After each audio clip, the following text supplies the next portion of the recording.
I don't own any Bitcoin. That's actually what I said last cycle. In fact, I actually made a video about why I didn't own any Bitcoin. And you can see this if you actually go on my channel. It's actually one of the first videos that I posted when I started making crypto videos. Now, when I actually filmed this video, one of the reasons why I said that I didn't own any Bitcoin was because Bitcoin was boring. There wasn't really anything I could do with it. Well, of course, that's changed massively over the last 12 months.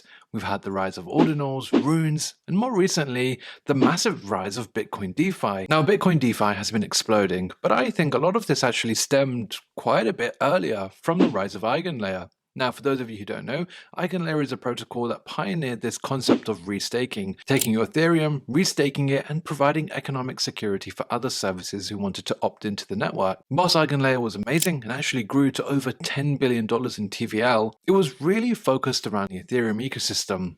And this left a possible gap in the market. In came Babylon. Babylon as a protocol came out not too long after and offered this similar kind of feature for Bitcoin holders. For the first time ever, holders of Bitcoin were finally able to earn some yield. Bitcoin holders could lock their assets in a self-custodial way and in return earn the rights to validate various proof-of-stake chains. And of course, being able to earn yield from this. Naturally, you can imagine there was massive demand around this, and that's why Babylon today has over $1.5 billion in TVL. That's with caps too, and I'm sure once they get removed, the TVL is only going to continue to skyrocket. With the rise of Babylon, we also got to see a range of different Bitcoin assets, Bitcoin derivatives you could say, that could actually be deposited into Babylon too. Some of these providers include the likes of Lombard, Pump BTC, and one in particular called Solv Protocol. Now, when I was researching, Solv really caught my attention, and one of the reasons was its rapid rise. In the world of DeFi today, the largest Bitcoin asset that we have is wrapped BTC, but recently we also heard a little bit of issues here and there around it. Now, I'm not going to go into them today, but what was interesting to me is just having a look and seeing Solv BTC so high up the list with over 20,000 BTC in current supply. For reference, in dollar terms, that's over $1 billion. And so it got me thinking, why on earth are so many people depositing their Bitcoin with Solv? And it's very simple once you actually look under the hood and see what Solv are building. Solv BTC is essentially trying to become the LST for Bitcoin and currently have over $1 billion in TVL locked in a variety of different sub-staking products that we'll talk about shortly. Now, they actually have some stats on their website, and I thought these would be pretty interesting to look at. $1.73 billion in TVL today, almost 25,000 Bitcoin. Pretty impressive. But for me, one of the most interesting things is this concept called the staking abstraction layer. It's essentially this unified standard that they've created for Bitcoin staking. And through this staking abstraction layer, they've created a variety of different strategies to earn some extra yield on your Bitcoin. Now, as of today, they have 4 different strategies, and we're going to talk about each of them briefly. You can actually see them if you look at this graphic, where you're able to really appreciate some of the different strategies that they have. They have a strategy for Babylon, which we just talked about. They have a strategy for Core, which is one of the Bitcoin networks. They have a strategy using Athena, and they actually announced another strategy today. You can probably see it grayed out a little bit, but they actually announced it today. This is Solv BTC utilizing Jupiter on Solana.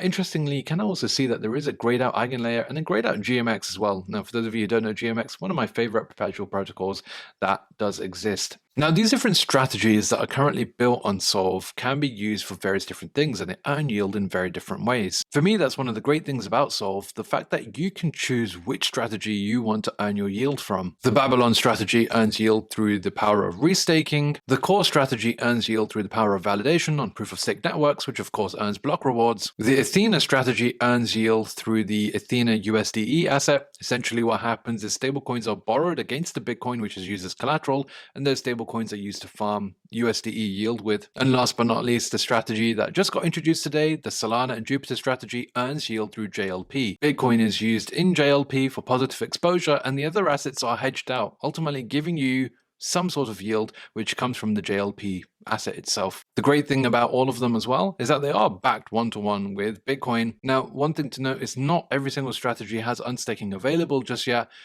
but it is in the interface, and so hopefully with due time that will come. I think it's quite important that unstaking is available because otherwise it can lead to things like depegs. We've seen this time and time again with other LSTs.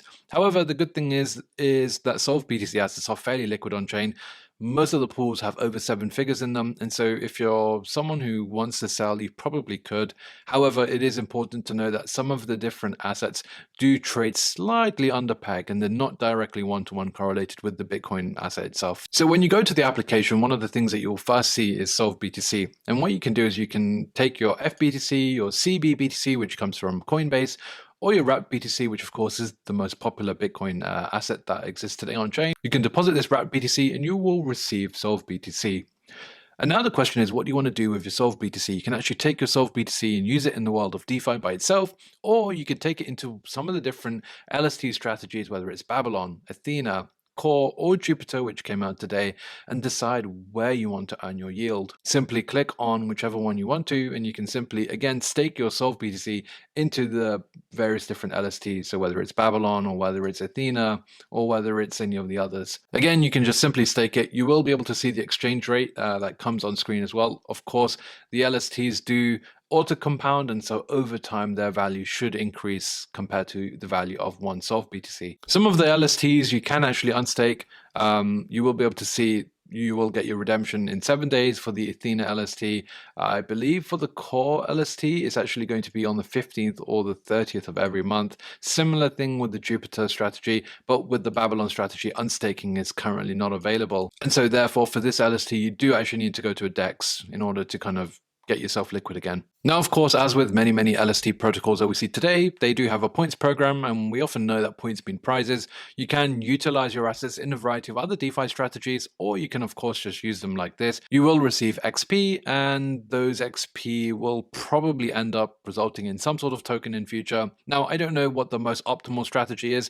That's for you to decide, and perhaps we could actually go into this in a future video. But what you'll find is that by being firstly multi-chain and also having lots of different strategies, whether you're on BNB chain, Arbitrum, ETH mainnet, or some of the other L2s, you can find a variety of different strategies for you that can, of course, earn these points as well. Maybe you're someone like me who wants to earn some APY on top of it. Again, just simply go through some of these different strategies and you'll be able to find some that are interesting to you, hopefully. But yeah, otherwise, I think that covers it in this video. Essentially, I just wanted to explain Solv BTC, some of the different strategies that are available, and how you can actually earn yield on your Bitcoin. The great thing is Bitcoin is not the boring asset that it was 3 years ago. There's now so many things that you can do, especially in the world of DeFi, whether it's using it as collateral, playing on Pendle with PT or YT, or using it as an LST or restaking. So with that, just wanted to say, hope you enjoyed this video. Just wanted to shout out Tailored Web3. I worked with them in collaboration to make this video. Let me know what your thoughts are about the Bitcoin space. What do you think? Do you like it? Do you not like it? Drop a comment down below, smash the like button, subscribe to the channel. If you're watching this on Twitter, give it a like, give it a retweet. And we'll be back with plenty more educational content in the not so distant future.